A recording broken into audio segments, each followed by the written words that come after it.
السلام علیکم ورحمۃ اللہ وبرکاتہ۔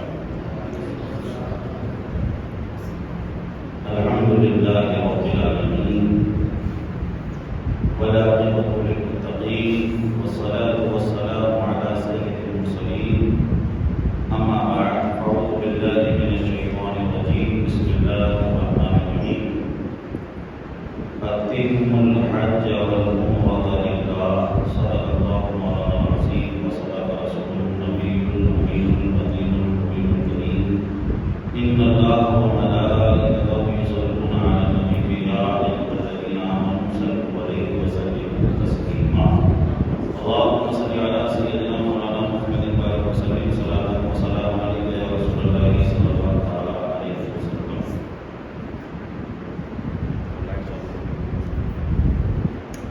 ایک بار اور درود شریف پڑھ لیجیے۔ اللهم صل علی سیدنا مولانا محمد وعلى وسلم صلاۃ وسلام علیک یا رسول اللہ صلی اللہ علیہ وسلم۔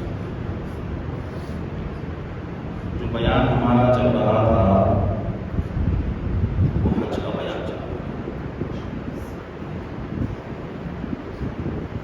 عمرے کا طریقہ اور کس طریقے سے کیا جاتا ہے وہ اپنے آپ کو پتہ ہے۔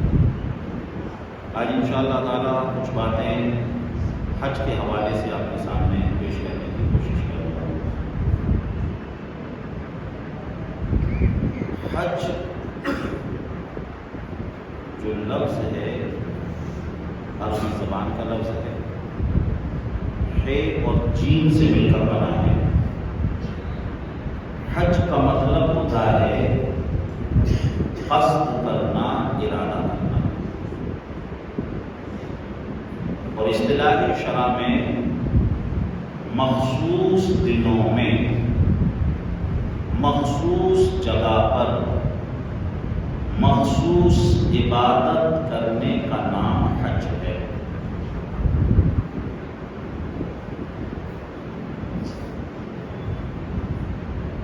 قرآن عظیم والفرقان حمید میں اللہ نے فرمایا اتموا الحج والعمرۃ للہ، حج اور عمرہ اللہ کے لیے کرو، مطلب اللہ کو راضی کرنے کے لیے کرو۔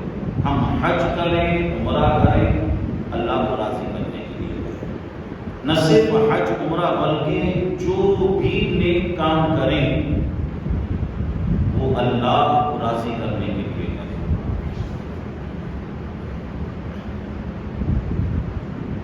آقا کریم صلی اللہ تعالی علیہ وسلم نے کئی احادیث میں حج کی اہمیت اور فضیلت کو بیان فرمایا۔ مسلم شریف کی حدیث ہے، آقا کریم صلی اللہ علیہ وسلم نے ارشاد فرمایا الاسلام ان تشهد ان لا الہ الا اللہ وان محمد رسول اللہ وتقیم الصلاة وتؤتی الزکاة وتصوم رمضان وتحج البیت ان استطعت الیہ سبیلا۔ اس حدیث میں جو اسلام کے بنیادی 5 رکن ہیں ان کو بیان کیا گیا ہے، اس میں سے ایک حج بھی ہے۔ وَتَحُجَّ الْبَيْتَ إِنِ اسْتَطَعْتَ إِلَيْهِ سَبِيلًا، اگر آپ حج کرنے کی اور جانے کی آپ کے اندر طاقت ہے تو آپ کے اوپر حج کرنا بھی ضروری ہے۔ لفظ حج ہے اور جیم سے بنا ہے۔ ہے کا مطلب علماء نے اس طریقے سے بیان کیا حلم، اور جیم کا مطلب جرم۔ مطلب یہ ہے کہ بندہ اپنے جرموں کو لے کر اللہ کی بارگاہ میں حاصل ہوتا ہے اور اللہ سے اللہ کے حلم کا سوال کرتا ہے کہ مولا تو اپنے حلم سے، اپنی بردباری سے مولا میرے تمام گناہوں کو معاف فرما دے۔ حج جو ہوتا ہے، حج کی 3 قسمیں ہیں۔ ایک ہے حج قران، ایک ہے حج افراد، اور ایک ہے حج تمتع۔ حج قران کسے کہتے ہیں؟ حج قران اس حج کو کہتے ہیں جس میں حاجی جب احرام باندھے تو عمرہ اور حج دونوں کا ایک ساتھ باندھ لے. یعنی عمرہ کرنے کے بعد جب بالوں کو ترشوا لیتے ہیں، بالوں کو منڈوا لیتے ہیں، تو اب حکم ہے کہ آپ اپنے جو ہے احرام کو اتار تو عمرہ آپ کو مکمل ہو گیا. لیکن حج قران اس حج کو کہتے ہیں کہ جب آدمی یہاں سے چلے اور جب عمرے کا احرام باندھے تو ایک ساتھ وہ عمرے کی بھی نیت کر لے اور اسی میں حج کی بھی نیت کر لے. اب اس کا جو احرام جو کھلے گا جب حج کے ارکان پورے ادا ہو جائیں گے اس کے بعد، اور وہ احرام نہیں رہے گا. تو ایسے حج کو حج قران کہتے ہیں. حج افراد کسے کہتے ہیں؟ حج افراد اس حج کو کہتے ہیں کہ جس میں جب حاجی احرام باندھے تو اس میں صرف حج کے لیے ہی احرام باندھے. یعنی عمرے کا احرام، اس میں عمرہ نہ ہو، صرف حج. ایسے حج کو حج افراد کہتے ہیں. حج اور عمرے کا احرام دونوں ایک ساتھ ہے تو حج قران ہے، اور صرف حج کا احرام ہے تو حج افراد ہے. حج کی ایک تیسری قسم ہے حج تمتع. حج تمتع اس حج کو کہتے ہیں کہ جس میں حج کرنے والا پہلے عمرے کا احرام باندھے، عمرہ ادا کرے، عمرہ ادا کرنے کے بعد اب وہ اپنے احرام کو اتار دے، اور جب حج کے ایام شروع ہوں پھر حج کا احرام باندھے. ایسے حج کو حج تمتع کہتے ہیں. ہمارے یہاں سے جو لوگ جاتے ہیں یہ سارے کے سارے لوگ حج تمتع کرتے ہیں. یعنی یہاں سے جب وہ نکلتے ہیں تو عمرے کی نیت کرتے ہیں، عمرے کا احرام پہنتے ہیں، عمرہ ادا کرنے کے بعد پھر جب حج کے ایام شروع ہوتے ہیں تو وہ حج کا احرام باندھتے ہیں. ایسے حج کو حج تمتع کہتے ہیں. میرے خیال سے آپ کے سمجھ میں آیا ہوگا. حج قران دونوں ایک ساتھ، یعنی عمرہ اور حج ایک ہی احرام سے. حج افراد جس میں صرف حج کا احرام ہو، اور حج تمتع جس میں پہلے عمرے کا احرام ہو، عمرہ کرنے کے بعد پھر حج کا احرام ہو. تو یہ ہو گئی حج کی 3 قسمیں. عزیزان محترم، حج جو شروع ہوتا ہے، حج شروع ہوتا ہے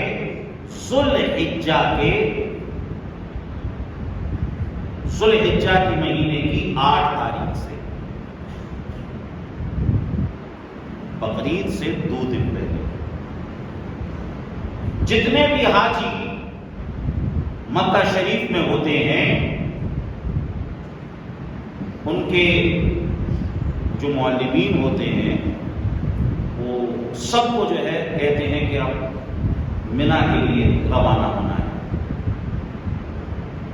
منا میں جو ہے ظہر سے پہلے پہنچنا ہے. تو کچھ لوگ صبح سے نکلتے ہیں، کچھ لوگ رات سے ہی نکل جاتے ہیں. بہرحال جتنے بھی حاجی ہیں ان تمام حاجیوں کو منا پہنچنا رہتا ہے. اب منا روانگی سے پہلے جو حجاج کرام ہیں، حج کرنے والے ہیں، وہ پہلے غسل کریں گے. غسل کرنے کے بعد پھر وہ احرام باندھیں گے. احرام باندھنے کے بعد پھر وہ 2 رکعت نماز نفل ادا کریں گے اور حج کی نیت کریں گے کہ مولا میرے لیے تو حج کو آسان کر دے اور مولا تو میرے اس حج کو قبول فرما دے. اور اس کے بعد جتنے بھی حجاج کرام ہیں وہ جو ہے خانہ کعبہ میں آتے ہیں، طواف کرتے ہیں. طواف کرنے کے بعد اگر صحیح کر لی ہے، اور صحیح کرنے کے بعد یہ جو صحیح ہے یہ بعد میں بھی ہو سکتی ہے، اور اگر اس وقت کر لی ہے تب بھی کوئی حرج نہیں. اب سارے کے سارے حجاج مکہ شریف سے طواف کرنے کے بعد منا کے لیے روانہ ہو جاتے ہیں۔ ہر ایک حاجی کی زبان پر بس ایک ہی نغمہ ہوتا ہے، لبیک اللہم لبیک، لبیک لا شریک لک لبیک، ان الحمد والنعمت لک والملک۔ عزیزان محترم، مکہ شریف کی فضا اس نغمے سے گونجتی رہتی ہے اور ہر ایک حاجی کی زبان پر یہی ترانہ ہوتا ہے۔ سارے کے سارے حجاج منا کی سرزمین پر پہنچ جاتے ہیں۔ عزیزان محترم، منا پہنچنے کے بعد اب ظہر کی نماز یہاں پر ادا کرنا ہے، عصر کی نماز یہاں پر ادا کرنا ہے، مغرب کی نماز یہاں پر ادا کرنا ہے، عشاء کی نماز یہاں پر ادا کرنا ہے اور پھر فجر کی نماز منا ہی میں ادا کرنا ہے۔ اس طریقے سے جتنے بھی حاجی ہیں وہ سارے کے سارے حاجی سمجھ لیجئے منا کی سرزمین پر 5 نمازیں ادا کرتے ہیں اور سارا کا سارا وقت عبادت میں گزارتے ہیں، اپنے گناہوں سے معافی مانگتے ہیں، اللہ کو راضی کرنے کی کوشش کرتے ہیں۔ عزیزان محترم، سارے کے سارے حجاج سمجھ لیجئے فجر کی نماز ادا کرنے کے بعد اب جو ہے اعلان ہو جاتا ہے کہ اب سب کو جو ہے عرفات کی طرف چلنا ہے، میدان عرفات کی طرف روانگی ہے۔ عزیزان محترم، سارے کے سارے حجاج فجر کی نماز ادا کرنے کے بعد سورج طلوع ہونے کے وقت سے ہی سمجھ لیجیے میدان عرفات کی طرف روانہ ہو جاتے ہیں، میدان عرفات کی طرف چل دیتے ہیں۔ عزیزان محترم، میدان عرفات میں سارے کے سارے حجاج پہنچ جاتے ہیں۔ میدان عرفات جہاں بنا ہوا ہے وہیں پر سمجھ لیجیے جبل رحمت بھی ہے، وہ پہاڑ جسے رحمت کی پہاڑی کہا جاتا ہے، اسی پہاڑی کے دامن میں سمجھ لیجیے بہت بڑا میدان ہے جسے میدان عرفات کہا جاتا ہے۔ عرفات کا مطلب کیا ہوتا ہے؟ عرفات کا مطلب ہوتا ہے پہچان، اور اسے میدان عرفات اس لیے کہتے ہیں کیونکہ حضرت آدم علیہ السلام اور حضرت حوا رضی اللہ تعالیٰ عنہ آسمان سے جنت سے جب زمین پہ تشریف لائے اور زمین پر جہاں آپ کی ملاقات ہوئی، جہاں آپ دونوں نے ایک دوسرے کو پہچانا، وہ میدان عرفات ہی تھا، اسی لیے اسے عرفات کا میدان کہتے ہیں۔ عزیزان محترم، اس دن کو یوم عرفہ بھی کہا جاتا ہے، یعنی تمام حجاج میدان عرفات میں جمع ہیں، اس لیے اسے یوم عرفہ بھی کہا جاتا ہے۔ اور ہمارے علاقے میں عرفے کا دن کسے کہا جاتا ہے؟ شب برات سے پہلے جو ایک دن آتا ہے اسے عرفے کا دن ہم کہتے ہیں۔ اس دن عرفے کی نیاز ہم دلاتے ہیں اور کہتے ہیں کہ عرفے سے پہلے جن لوگوں کے انتقال ہوئے اب عرفے کی نیاز کے بعد وہ تمام کی تمام روحیں ان سے مل جاتی ہیں جن کے انتقال پہلے ہو چکے تھے۔ عزیزان محترم، یہ عوام کی اپنی بنائی ہوئی بات ہے، آپ نیاز فاتحات جب چاہیں تب دلا سکتے ہیں۔ عزیزان محترم، اور اس دن کو ہم نے اپنے طور پر عرفے کا دن بنایا ہوا ہے، لیکن کتابوں میں اور شریعت نے جسے عرفے کا دن کہا ہے وہ کون سا دن ہے؟ وہ وہی دن ہے جس دن تمام حجاج کرام میدان عرفات میں جمع ہو جاتے ہیں۔ عزیزان محترم، میدان عرفات میں پہنچ کر یہاں پر ظہر کی نماز ادا کرنا ہے، یہاں پر عصر کی نماز ادا کرنا ہے۔ ظہر اور عصر کو ایک ساتھ پڑھنے کی کچھ شرطیں ہیں، اور اگر سمجھ لیجئے وہ شرطیں نہیں پائی گئی تو اپنی جس جگہ پر ہیں، جس جگہ پر ہم قیام کر رہے ہیں وہاں پر ہمیں ظہر کی نماز ظہر کے وقت میں پڑھنا ہے، عصر کی نماز عصر کے وقت میں پڑھنا ہے۔ عزیزان محترم، میدان عرفات کا جو منظر ہوتا ہے ایسا منظر ہوتا ہے جہاں تک نظر جاتی ہے صرف سر ہی سر نظر آ رہے ہوتے ہیں، اور سارے کے سارے حجاج سمجھ لیجئے ایک ہی لباس میں نظر آ رہے ہوتے ہیں۔ عزیزان محترم، تمام فرقوں کو وہاں مٹا دیا جاتا ہے، تمام اونچ نیچ کو وہاں ختم کر دیا جاتا ہے۔ اگر وقت کا بادشاہ بھی ہے تو وہ بھی اسی لباس میں وہاں پر نظر آ رہا ہے۔ عزیزان محترم، اور ہر ایک دعا کر رہا ہے، مولا ہماری خطاؤں کو معاف فرما دے، ہماری گناہوں کو معاف فرما دے، ہماری لغزشوں کو درگزر فرما دے۔ عزیزان محترم، اور آج اللہ کی رحیمی اور اللہ کی کریمی بھی جوش پر ہوتی ہے۔ آج کے دن حجاج کرام جو دعائیں کرتے ہیں اللہ تعالیٰ ان کی دعاؤں کو قبول فرماتا ہے۔ عزیزان محترم، اور وہ جو منظر ہوتا ہے کہ تمام کے تمام حجاج ایک ہی لباس میں نظر آ رہے ہیں، اور عزیزان محترم وہ جو حجاج ہیں لاکھوں کی تعداد میں ہیں، کسی کی زبان چائنیز ہے، کسی کی زبان کورین ہے، کسی کی زبان انگلش ہے، کسی کی زبان انڈونیشی ہے، کسی کی زبان ہندی ہے، کسی کی زبان سندھی ہے، کسی کی زبان اردو ہے عزیزان محترم، لیکن آج میدان عرفات میں ہر ایک حاجی کی زبان پر ایک ہی ترانہ ہے، لبیک اللہم لبیک لبیک لا شریک لک لبیک ان الحمد والنعمت لک والملک۔ عزیزان محترم، آج سارے کے سارے بندے اللہ کی بارگاہ میں گڑ گڑا رہے ہیں، آنسوؤں کی برسات کے ساتھ اللہ کی بارگاہ میں دعا کر رہے ہیں۔ کوئی دعا کر رہا ہے اپنے گھر والوں کے لیے، کوئی دعا کر رہا ہے اپنے ماں باپ کے لیے، کوئی دعا کر رہا ہے اپنے عزیز و اقارب کے لیے۔ آج کی دن جو ہے اللہ ہر ایک دعا کو قبول فرماتا ہے۔ عزیزان محترم، اب مسلم شریف کی حدیث سنیے، اللہ تبارک و تعالی فرشتوں سے فرماتا ہے، اے فرشتوں میدان عرفات کے نظارے کو دیکھو، آج میدان عرفات میں میرے بندوں کو دیکھو، تم کیا کہتے تھے، اے اللہ تو انسان کو کیوں پیدا کر رہا ہے، یہ لڑائیاں کرے گا، یہ خلیسیاں کرے گا، یہ جھگڑے کرے گا، یہ فساد کرے گا، اے مولا تیری عبادت کے لیے ہم کافی ہیں، مولا ہم تیری رات و دن صبح و شام ہر وقت تیری عبادت میں لگے ہوئے ہیں، مولا تو اس انسان کو کیوں پیدا کر رہا ہے، یہ خلیسیاں کرے گا۔ عزیزان محترم، آج اللہ تبارک و تعالی فرشتوں سے فرماتا ہے، اے فرشتوں تم کہتے تھے کہ یہ خلیسیاں کرے گا، یہ لڑائیاں کرے گا، یہ جھگڑے کرے گا، یہ دنگے فساد کرے گا، او فرشتوں میدان عرفات کا نظارہ دیکھو، میدان عرفات کی ایک جھلک کو دیکھو، یہاں سارے کے سارے میرے بندے ہیں، یہ ایک ہی لباس میں ہیں، وہ سب کی زبان پر بس میرے ہی ترانے ہیں، سب کی زبان پر صرف لبیک اللہم لبیک لبیک لا شریک لک لبیک ان الحمد والنعمت لک والملک۔ عزیزان محترم، کتابوں کے اندر دیکھا ہوا ہے کہ آج کے دن جتنا سلیم شیطان ہوتا ہے، سمجھ لیجئے اور کسی دن شیطان اتنا سلیم نہیں ہوتا ہے کہ سارے کے سارے بندے میدان عرفات میں ہیں۔ عزیزان محترم، میدان عرفات میں کب تک رہنا ہے؟ طلوع آفتاب سے لے کر سمجھ لیجئے ہمیں جو ہے ظہر کی نماز بھی میدان عرفات میں، عصر کی نماز بھی میدان عرفات میں ہم نے ادا کی عزیزان محترم، اور اس کے بعد جو ہے جیسے ہی سورج غروب ہو جاتا ہے، سورج ڈوب جاتا ہے، اب سمجھ لیجئے حکم ہوتا ہے، اب اعلان ہوتا ہے، اب سارے کے سارے حاجیوں کو مزدلفہ کے لیے روانہ ہونا ہے، اب مزدلفہ کی طرف چلنا ہے۔ عزیزان محترم، میدان عرفات میں اب وقوف عرفہ کرنے کے بعد سارے کے سارے حجاج کرام اب رات ہی میں سمجھ لیجئے میدان مزدلفہ کی طرف روانہ ہو جاتے ہیں، مزدلفہ کے لیے نکل پڑتے ہیں۔ عزیزان محترم، چلتے چلتے سمجھ لیجئے سورج غروب ہونے کے بعد تو فوراً جو ہے مغرب کی نماز کا وقت ہو جاتا ہے، لیکن اب شریعت کہہ رہی ہے، اے حاجیوں ابھی تمہیں مغرب کی نماز ادا نہیں کرنی ہے۔ چلتے رہے، مغرب کا وقت ختم ہو گیا، عشاء کا وقت لگ گیا، لیکن ابھی آپ کو عشاء کی نماز بھی نہیں پڑھنی ہے۔ سارے کے سارے حجاج کرام کہاں پہنچتے ہیں؟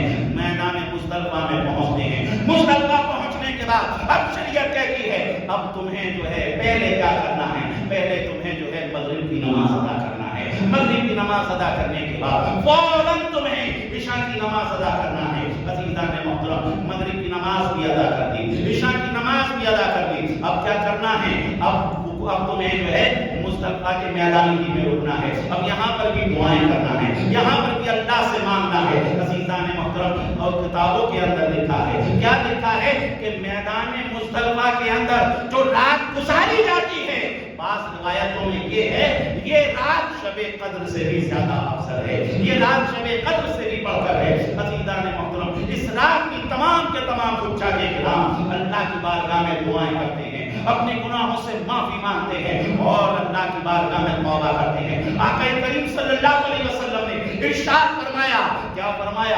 اللہ کے نبی نے ارشاد فرمایا، سرکار فرماتے ہیں جو کوئی سچے دل سے توبہ کر لیتا ہے اللہ تبارک و تعالی اس کے تمام گناہوں کو مٹا دیتا ہے، اللہ تبارک و تعالی اس کے تمام گناہوں کو ختم کر دیتا ہے۔ عزیزان محترم، اب میدان مزدلفہ کے اندر ہم نے جو ہے مغرب کی نماز ادا کی، عشاء کی نماز ادا کی، اور اسی کے ساتھ ساتھ اب ہمیں مزدلفہ کے اندر رکنا ہے۔ اگر تھک گئے ہیں تو تھوڑا سا آرام بھی کر سکتے ہیں، اور اس کے بعد مزدلفہ ہی سے سمجھ لیجیے تمام کے تمام حجاج کرام کنکریاں بھی بینتے ہیں، کیونکہ اگلے دن جو ہے ہمیں شیطان کو کنکریاں مارنی ہے، تو تمام کے تمام حجاج جو ہے کنکریاں بینتے ہیں۔ عزیزان محترم جو کنکریاں ماری جاتی ہیں وہ تقریباً سمجھ لیجیے 70 کنکریاں ہوتی ہیں، تو تمام کے تمام حجاج وہیں سے کنکریاں بین لیتے ہیں۔ اور جو کنکریوں کو مارنے کا جو مستحب طریقہ ہے وہ یہ ہے کہ ان کنکریوں کو پانی سے دھو بھی لیا جائے۔ اس کا طریقہ یہ ہوتا ہے،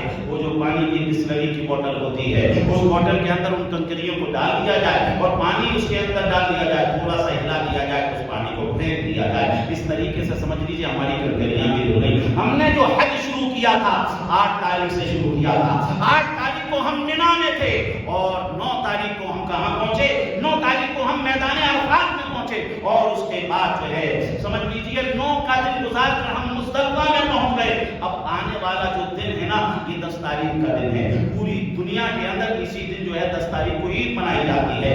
عزیزان محترم اب جیسے ہی فجر کی نماز ادا کر دی، فجر کی نماز ادا کرنے کے بعد اب ہم نے کنکریاں وہاں سے چن لی۔ اب تمام کے تمام حجاج وہاں سے چلتے ہیں، کہاں کے لیے؟ واپس اب مینا کے لیے آتے ہیں۔ ہم نے اپنا سفر جو ہے مینا سے شروع کیا تھا، یعنی مینا میں ہم نے 5 نمازیں ادا کی اور اس کے بعد ہم کہاں پہنچے؟ ہم عرفات میں، میدان عرفات میں پہنچے۔ دن ہم نے میدان عرفات میں گزارا، رات ہم نے مزدلفہ میں گزاری اور اس کے بعد پھر واپس کہاں پہنچ جاتے ہیں؟ واپس مینا میں پہنچ جاتے ہیں۔ یہ کون سا دن ہے؟ یہ کون سی تاریخ ہے؟ آج کی تاریخ 10 تاریخ ہے۔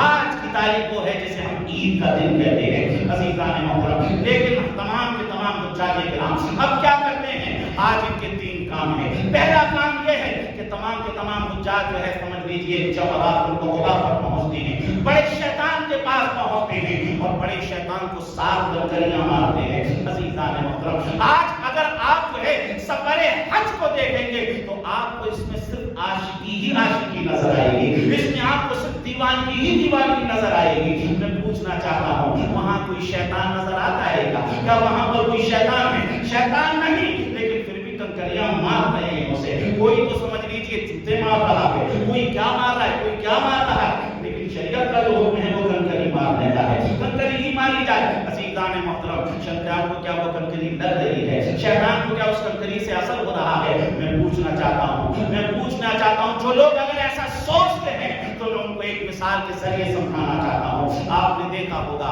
اگر عوام کسی نیتا سے غصہ ہو جائے، کسی نیتا سے ناراض ہو جائے تو عوام کیا کرتی ہے؟ عوام اس کے پتلوں کو جلاتی ہے، عوام اس کے پتلوں کو پھونکتی ہے۔ میں پوچھنا چاہتا ہوں اگر آپ چوراہے پر اس نیتا کے پتلے کو جلا رہے ہو، بتاؤ کیا اس آگ کی تپش، کیا اس آگ کی آنچ اس نیتا تک پہنچتی ہے؟ کیا اس آگ سے وہ نیتا جل رہا ہے؟ آپ کہیں گے نہیں، وہ نیتا نہیں جل رہا ہے، نہ اس کا بدن جل رہا ہے، نہ اس کے کپڑے جل رہے ہیں۔ پھر عوام جو ہے چوراہے پر اس نیتا کے پتلے کو کیوں پھونک رہی ہے؟ عزیزان محترم ہاں وہ نیتا نہیں جل رہا ہے، اس آگ کا اثر اس تک نہیں پہنچ رہا ہے۔ عزیزان محترم لیکن اگر حقیقت میں دیکھیں گے تو اس آگ کی لپٹیں اس کی روح کو ضرور جلاتی ہوئی نظر آتی ہیں۔ وہ اپنے اندر جلتا ہوا محسوس کرتا ہے، اسے لگتا ہے کہ واقعی عوام اس پتلے کو نہیں بلکہ مجھے جلا رہی ہے، مجھ میں آگ لگائی جا رہی ہے۔ عزیزان محترم اس کنکری سے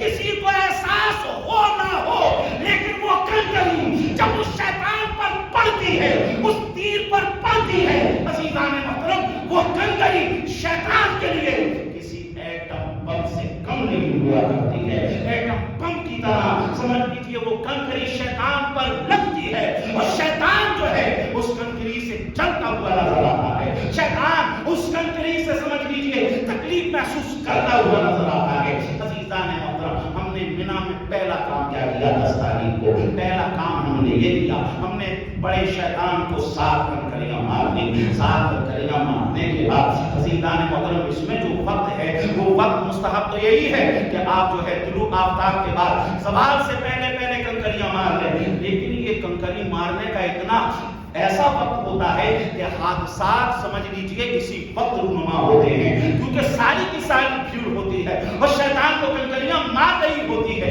ہر ایک آدمی جلدی کر رہا ہوتا ہے۔ تو اس لیے جو ہے بہتر یہ ہے کہ ظہر کی نماز کے بعد کنکری مارنے کے لیے جایا جائے. ظہر کی نماز کے بعد کنکری مارنے کے لیے جائیں گے.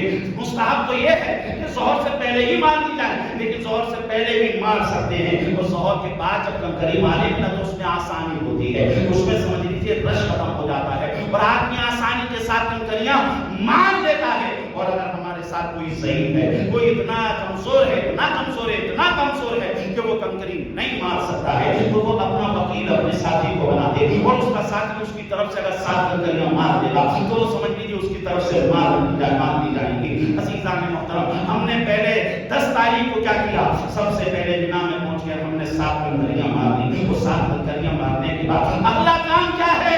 اگلا کام ہے قربانی کرنا.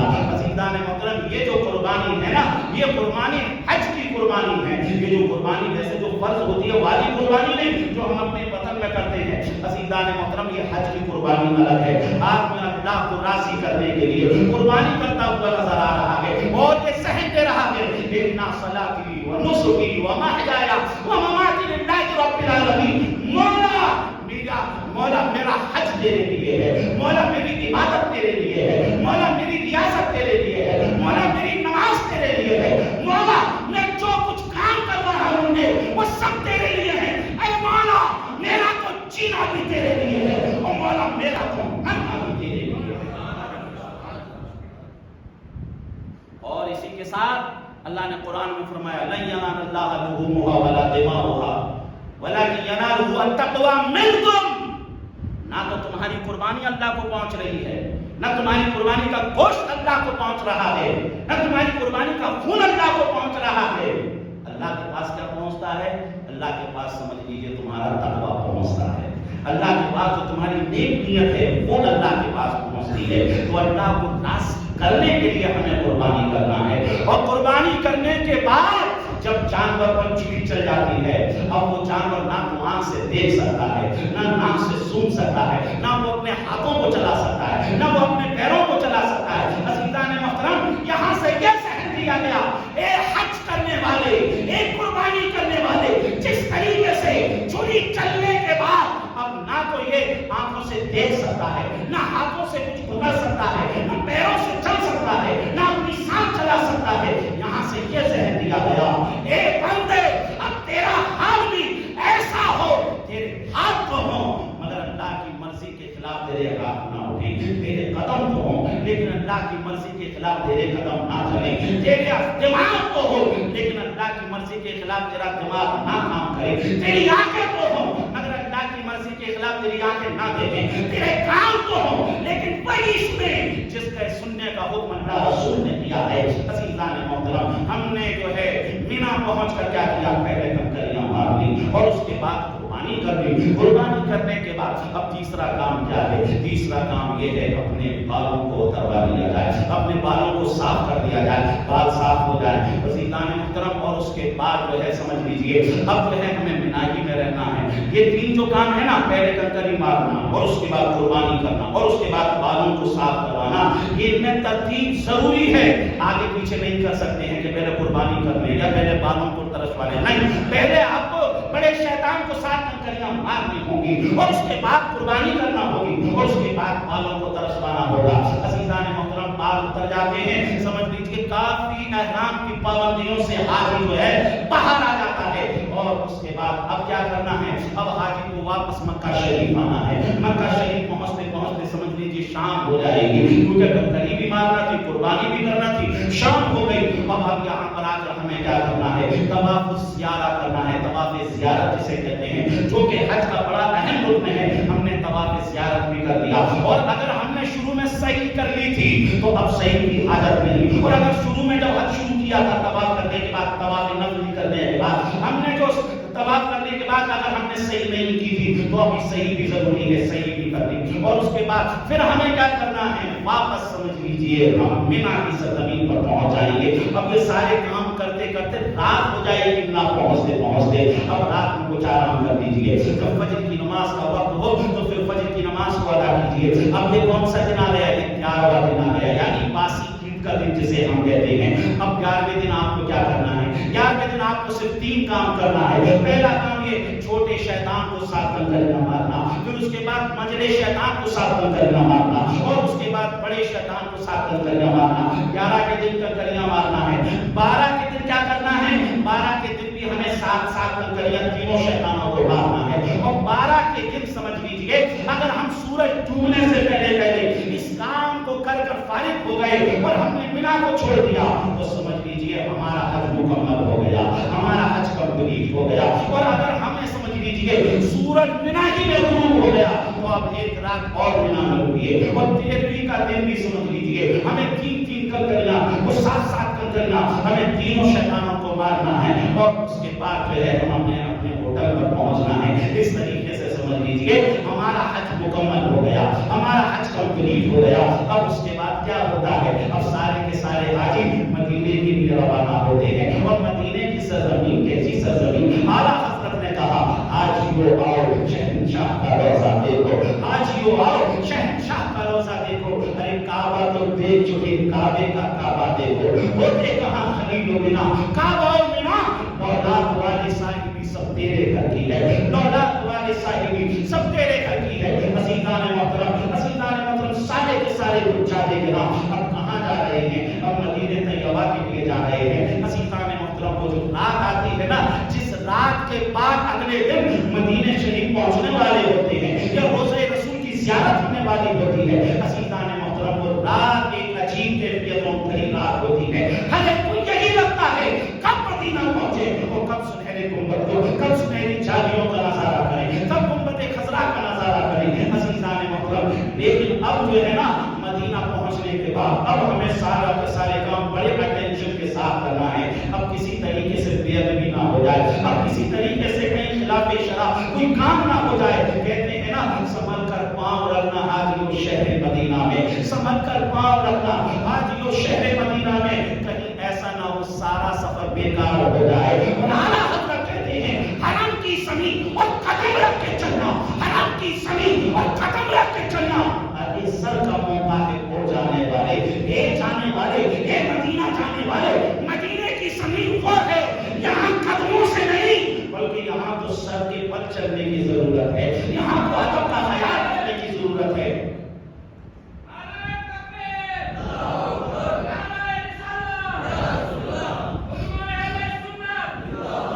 ادب کے ساتھ چلنا ضروری ہے۔ اور جانتے ہیں آپ عزیزان محترم، تفسیر روح البیان کے اندر ہے حضرت سلیمان علیہ السلام کو اللہ نے پوری دنیا پر حکومت عطا کر دی تھی، ہواؤں پر بھی ان کی حکومت تھی، ہواؤں پر ان کا تخت چلتا تھا۔ ایک مرتبہ ہوا پر ان کا تخت جا رہا تھا، جاتے جاتے سلیمان علیہ السلام نے کہا تخت کو روک دیا گیا، ہوا کو حکم دیا زمین پر تخت کو لے لیا جائے۔ سارے کے سارے لوگ اتر گئے، لوگوں کو ایسا لگا شاید منزل آ گئی، لیکن دیکھا وہاں تو جنگلات کی طرح ہے۔ کہا کہ حضور یہاں کہاں پر اترے ہیں اور یہاں پر ہم پیدل کیوں چل رہے ہیں؟ سلیمان علیہ السلام نے فرمایا ابھی ہماری منزل نہیں آئی ہے، لیکن آخری زمانے میں جو نبی آخر الزمان ہوں گے نا وہ اسی زمین پر دفن ہوں گے، وہ اسی زمین پر ہجرت کر آئیں گے۔ اس شہر کا نام مدینہ طیبہ ہوگا۔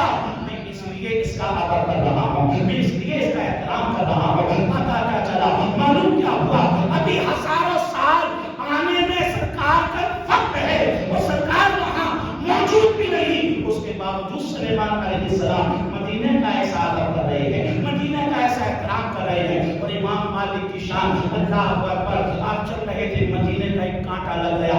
اعلیٰ حضرت نے کہا ان کی حرم کی خار کشیدہ ہیں اس لیے، ان کے حرم کے خار کشیدہ ہیں اس لیے، آنکھوں میں آئیں سب پہ رکھیں دل میں نہ کریں۔ مطلب کیا ہے، مدینہ کے جو کانٹے ہیں وہ مدینہ کی زمین پر جو پھیلے ہوئے ہیں وہ کانٹے احمد رضا کی سر پر آئیں، وہ کانٹے احمد رضا کی آنکھوں میں آئیں، وہ کانٹے احمد رضا کی دل میں آئیں۔ آپ اندازہ لگاؤ اگر اعلیٰ حضرت جب مدینہ کے کانٹوں کا ایسا ادب کر رہے ہیں تو بتاؤ مدینے والے کا کیسا ادب کرتے ہوں گے، مدینے والے کا کیسا احترام کرتے ہوں گے۔ امام مالک کے پیر میں کانٹا چبھ گیا، انوار البیان کے اندر یہ بات موجود ہے کہ مدینہ میں کانٹا لگ گیا اور امام مالک کہنے لگے اگر قیامت میں اللہ مجھ سے پوچھ لے گا اے مالک میرے لیے کیا لے کر آئے ہو، تو میں اللہ کی بارگاہ میں مدینے کی اسی کانٹے کو پیش کر دوں گا اور اللہ کی ذات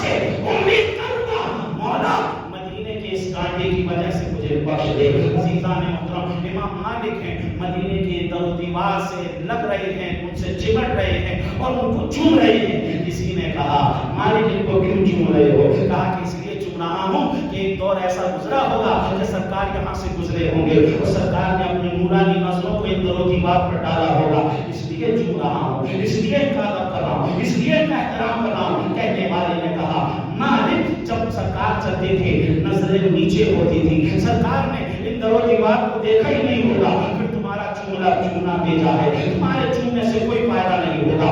عزیزان محترم، عزیزان محترم، حضرت امام مالک کہتے ہیں، ایک کہنے والے صحیح کہتے ہو کہ سرکار کی نظریں ان دروں دیوار پر نہیں پڑی ہوں گی، مگر ایسا تو ہوا ہوگا جب سرکار یہاں سے گزرے ہوں گے، کچھ ہوا کے جھونکے آئے ہوں گے اور سرکار کے مبارک چشم سے ٹکرا کر ان دروں دیوار سے لگ گئے ہوں گے۔ اس لیے میں ان کا ادب کر رہا ہوں، اس لیے میں ان کا احترام کر رہا ہوں۔ اعلیٰ حضرت فرماتے ہیں تیبانہ صحیح افضل مکہ ہی بڑا ظاہر، تیبانہ صحیح افضل مکہ ہی بڑا ظاہر، ہم عشق کے بندے ہیں، بات بڑائی ہے۔ عزیزان محترم، اور اسی کے ساتھ ساتھ امام مالک کی میں آپ کو ایک بات اور بتاؤں، غور سے سنیے گا، دل کے کانوں سے سنیے گا۔ امام مالک جو ہے زندگی میں ایک حج کیے اور اس کے بعد کبھی حج کرنے نہیں گئے، کبھی حج کرنے نہیں گئے، مدینے سے نہیں نکلے۔ کسی نے کہا مالک تم حج کرنے کیوں نہیں جاتے ہو، قریب میں ہے مکہ، کتنا ثواب ہے حج کا؟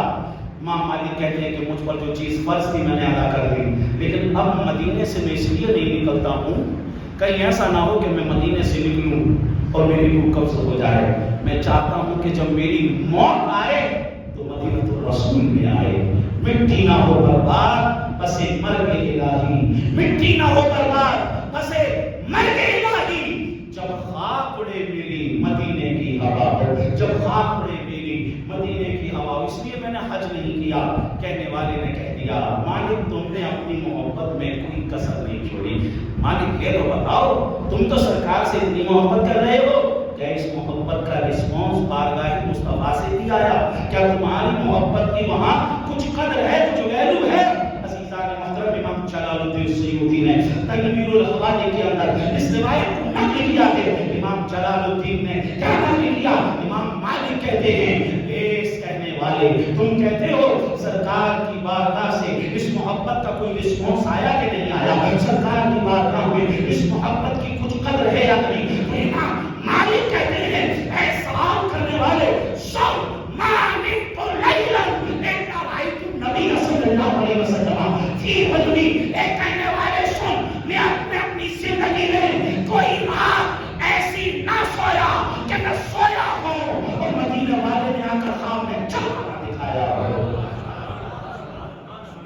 مجھے بھی دید کا شربت ملا تو خواب میں آ کر دکھا دو خوبی تابا چانے چھانا یا رسول اللہ، سنا ہے آپ ہر عاشق کے گھر تشریف لاتے ہیں، میرے گھر میں بھی ہو جائے چلا گیا رسول اللہ، میرے گھر میں بھی ہو جائے چلا گیا رسول اللہ۔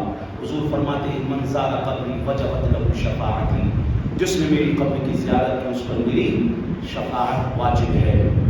عزیزان محترم، اب مدینے کی زیارتیں کرنا رہتی ہیں اور حضور کی بارگاہ میں آپ جتنا مانگ سکیں، جو مانگ سکیں مانگ لیں۔ کس بات کی کمی ہے؟ مولا تیری گلی میں، جنت تیری گلی میں، عقبہ تیری گلی میں، کون دیتا ہے دینے کو منہ چاہیے، دینے والا ہے سچا ہمارا۔ لیکن مانگنا بھی مانگنے کے طریقے سے جائے۔ ایک بات، اسی بات کو بیان کر کے اپنی بات کو مکمل کرنا چاہوں گا۔ امام طبرانی اپنے دو ساتھیوں کے ساتھ مدینہ شریف پہنچے پڑھنے کے لیے، پڑھتے رہے۔ آپ کے ساتھ میں جو دو لوگ تھے ان کے پاس جو ہے پیسے ختم ہو گئے، جو توشہ تھا وہ ختم ہو گیا۔ ان دونوں نے کہا طبرانی سے، کہا امام طبرانی سے اب جو ہے ہمارے پاس تو کچھ ہے نہیں، اب ہم تو جا رہے ہیں، پڑھنے کے لیے بھی پیٹ میں ہونا تو ضروری ہے نا، پیٹ میں کچھ ہوگا نہیں تو کیا پڑھیں گے؟ تو انہوں نے کہا ٹھیک ہے تم جا رہے ہو تو چلے جاؤ، میں تو یہ کچھ کھجوریں تھیں امام طبرانی کے پاس، ان کو کھا کر آپ سمجھ لیجئے گزارا کرتے رہے۔ جب وہ کھجوریں بھی ختم ہو گئی، سب کچھ ختم ہو گیا، کئی دن کے بھوکے بھی ہو گئے، اب اتنی بھی سخت نہیں تھی کہ چل سکیں، گھسیٹتے ہوئے حضور کی بارگاہ میں پہنچے۔